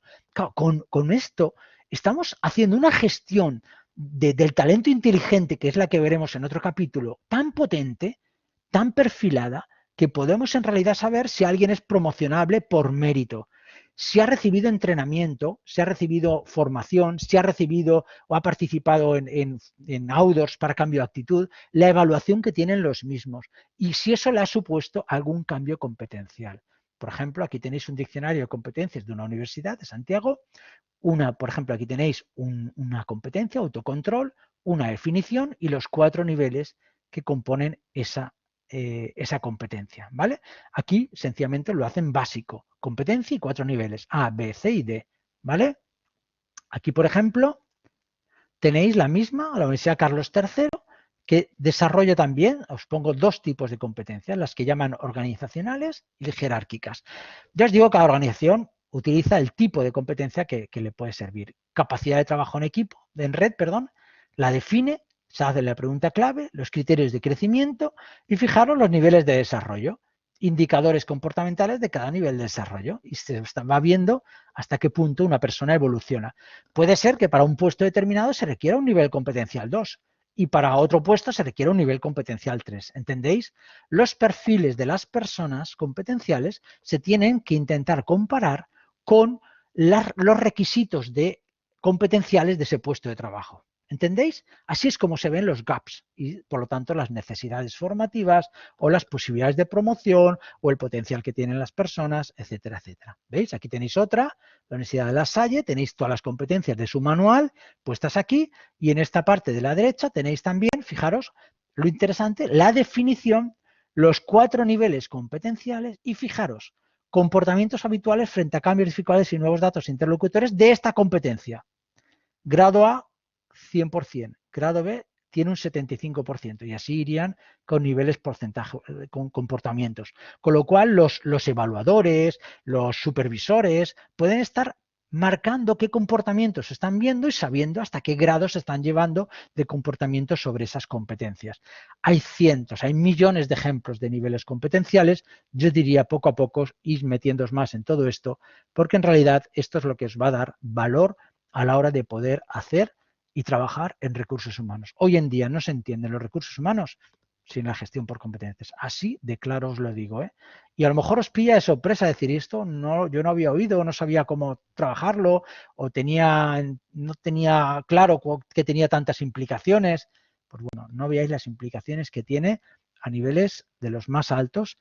Todos estos son ejemplos de niveles competenciales y de que podéis encontrar. Podéis buscar competencias, diccionarios de competencias por internet, hay cientos colgados en PDFs que os pueden servir para incluso para poder utilizarlos vosotros, para saber incluso si hay determinadas competencias que os interesa mejorar, pues bueno, coger, ¿por qué no?, alguna que tenga alguna empresa y que más o menos os pueda servir para que os sirva para hacer vuestra propia autoevaluación, pero intentar mediros. Si no os medís, no sabéis dónde estáis, y si no sabéis dónde estáis, no podéis saber a dónde vais. Fijaros qué juego de palabras. Si no sabéis dónde vais, de dónde estáis, no podéis saber a dónde vais. Es decir, yo no puedo saber en realidad si soy bueno o si yo quiero en realidad ser bueno en inteligencia emocional, pero tengo que saber dónde estoy ahora, a qué nivel estoy, en qué nivel. Si no, es imposible plantearme cómo mejorar, qué experiencias ponerme por delante, con qué proyectos meterme delante para poder mejorar. No puedo saberlo de ninguna de las maneras. ¿Entendéis? Bueno, pues esto era para mí lo más importante que tenía que transmitiros de la sesión de hoy. Después, bueno, ahí en el libro, en el propio manual, tenéis un poquito más de cómo se trabaja la gestión de talento desde ciencia y la investigación actual, ¿vale? Las preguntas que se han hecho, las teorías que se han trabajado fundamentalmente para la gestión del talento, recursos y capacidades, capacidades dinámicas, aprendizaje organizativo y la perspectiva de intercambio social. Echarle un vistazo, ¿vale? Para por lo menos que no os pille nuevo toda esta información.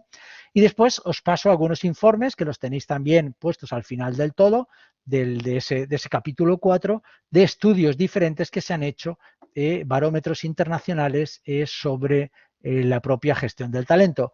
Lo importante es que todos estos estudios normalmente se van actualizando, es decir, que tenéis estudios ya más actualizados incluso que estos que os presento yo de 2020. Estos son de 2016, 2017. ¿vale? Fundamentalmente, estos informes, los tenéis aquí, salen normalmente cada 2 o 3 años y por lo tanto podéis ver cómo está España en talento, cómo, bueno, una gran información para poder profundizar un poquito más, ¿vale? Bueno, pues solo quiero haber hecho un poquito de reflexión sobre la importancia de la gestión por competencias y recordar esto que estamos viendo aquí, lo vamos a partir de ahora a utilizar en el resto de variables. Vamos a hablar de gestión del talento inteligente y lo voy a sacar. Vamos a hablar de compensación total, por supuestísimo. Cuando alguien hace un cambio competencial, igual hay que pensar cómo se le compensa, ¿no? Hay que tener buenos sistemas de gestión de talento inteligente para que todo esto esté informatizado y no solamente el propio involucrado pueda saber su perfil, sino que sus propios supervisores puedan verlo en todo momento. En los sistemas de atracción de talento lo vamos a ver, porque vamos a ver cómo se utilizan precisamente los perfiles de los buenos profesionales, los perfiles competenciales, se les va a utilizar como ejemplo para poder hacer pruebas que asemejen hasta qué punto te pareces a un perfil de alto rendimiento, ¿entendéis? Por eso se llaman entrevistas y perfiles de incidentes críticos. En desarrollo de talento lo vamos a ver, porque en desarrollo de talento vamos a ver hasta qué punto las personas tienen el nivel competencial que exige su perfil. Por lo tanto, vamos a ver si hay un gap negativo o un gap positivo. Y vamos a ver incluso si esas personas, si hay un gap negativo, se tienen que formar en esas competencias para seguir desarrollando y creciendo, pero incluso si su gap es positivo, es decir, que sus comportamientos están superando lo que se espera de su puesto de trabajo, esa persona igual tiene un potencial para con el tiempo seguir promocionando o seguir creciendo en la organización. Y lo vamos a utilizar también en fidelización del talento. Así que recordar, gestión por competencias es clave para entender la gestión de talento, porque si no se mide, no se gestiona. Si no sabéis dónde estáis, no podéis saber a dónde vais.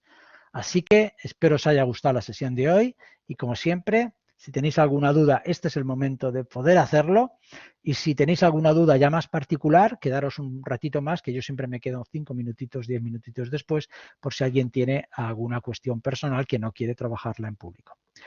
¿Algún comentario? Sí, perdón, yo tengo una pregunta. Sí. Sí. Es que yo entiendo por qué en nuestro mundo es tan importante tener liderazgo y también trabajar en equipo todo el tiempo. ¿Por qué no damos tan valor al trabajo individual de una persona y la evaluación del trabajo individual? Hoy en día es imposible concebir un proyecto, el que quieras, sin que esté el equipo detrás. Incluso cuando es una persona la que es la que tiene el gran talento y es la que destaca de los demás, esa persona es muy difícil que pueda llevar a hacer su trabajo si no lo hace con equipo.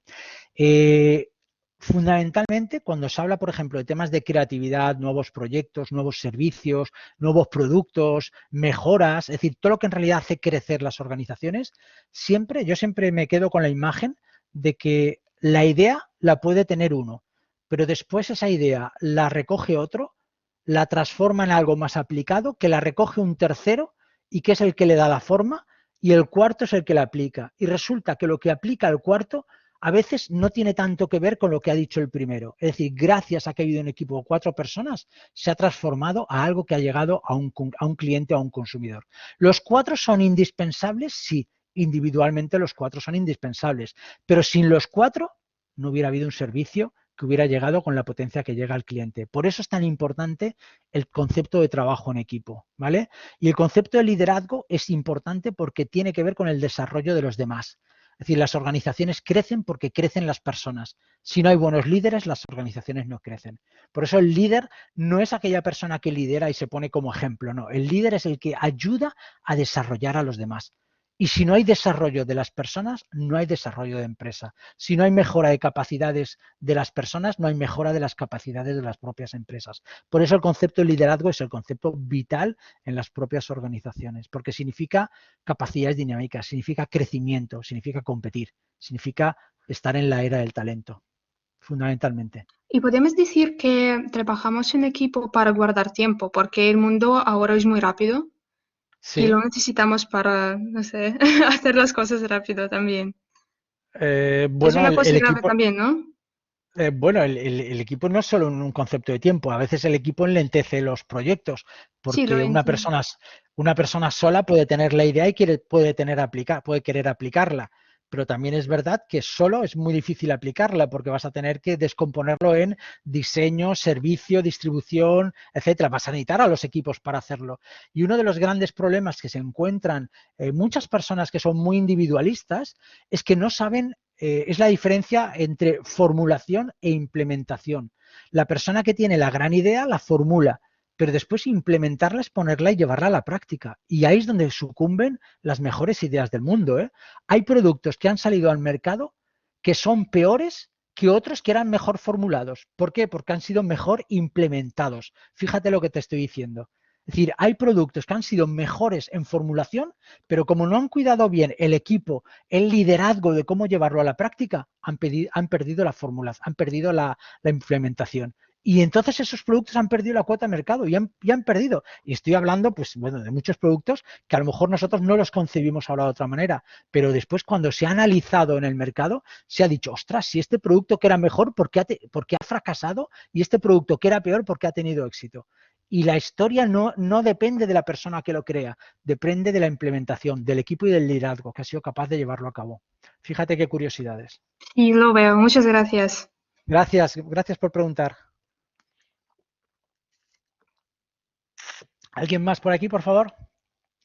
¿Nadie? Bueno, cualquier cosa, ya sabéis, como siempre, me podéis buscar online, me podéis buscar por un email, podemos tener una tutoría online, nos podemos ver y si no, nos vemos el miércoles para tener otra dinámica muy interesante de equipos con personas diferentes a las que tuvimos el otro día. ¿Vale? Muchas gracias a todos por esta sesión. Gracias.